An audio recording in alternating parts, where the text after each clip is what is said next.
Football season has just kicked off and immediately was marred by ugly violence on the stands.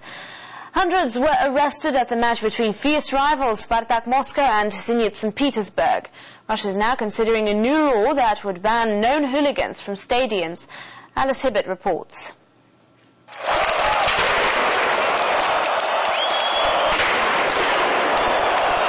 The beautiful game turned ugly.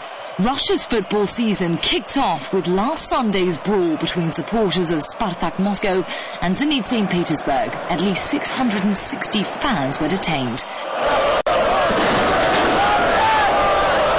Russia's city streets have increasingly become a battleground for the fans of rival football clubs. Known as firms, these gangs are highly organised and pre-arrange their post-match bare-knuckled battles with military precision. Valery is a former fighter and well known to the Moscow police. He vehemently denies that what he and his friends do is wrong. We're not thugs, we don't rob or kill or inflict damage. On the contrary, we defend Russia's interests abroad. We travel the world at our own expense to places like Estonia, Poland and the Czech Republic, where anti-Russian slogans are everywhere. We go to protect Russia's honour. But there are innocent victims who get caught in the crossfire.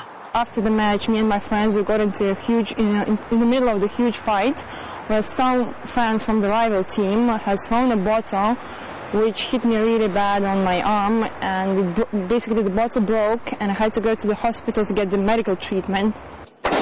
But Russian legislators are drafting a new proposal to ramp up security at all sporting events. It suggests barring known football hooligans from attending matches. Training for one of the country's biggest clubs means the start of a new football season here in Russia. But some of the team's most devoted fans fear that it could be the last that they're allowed inside the country's stadiums to watch their heroes play. Russian police estimate that between 20 and 50 fans are detained after every match, with the number steadily rising. Football firms in Russia first emerged in the 90s, borrowing the fashions and habits of the infamous British and Italian hooligans of the 1980s. They're a huge drain on police resources, and usually it's a case of the bigger the club, meaning Spartak, CSKA and Dynamo, the bigger the fight. So-called blacklists exist in Western clubs, and it's a concept we'd like to develop. But implementing a system of identifying repeated offenders and getting them barred takes money and time. Despite cheap tickets, Russian football still attracts nothing like the crowds seen in Europe. So the idea of barring loyal fans is not something clubs here are particularly keen to do. We're so grateful to our supporters who turn out each week to watch our matches. But of course I don't condone hooliganism.